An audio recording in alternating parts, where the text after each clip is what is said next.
सोदरारू भी शाह हुंकार मंच को आसु आसु सीधा नवीन और बाबू दास को निशाना। निर्वाचन भाषण में केंद्र गृहमंत्री अमित शाह दृढ़ोक्ति करिसेंती जून 1 रे ओडिशा नवीन सरकार जाउछि और पद्म आसुछि। ता सहित कहिथिले नवीन ओडिशा को 50 वर्ष पछको नहीं जाइछंती। एठिका चाषींकर आय सारा देश में सर्वनिम्न। साग माछ दर में धान बिकुथिबारु चाषींकर आय बढ़ुनी।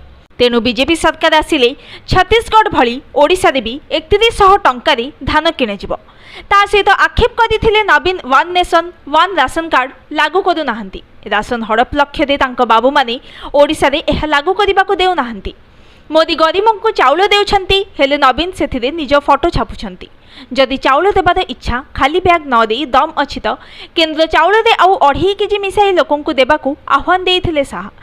सेहीपरि गरीबों को चिटफंड टंका खाइथिबा लोकों को साबाड़ कराजिबो बोली कहिबा सहित 18 मास मध्यरे सेभली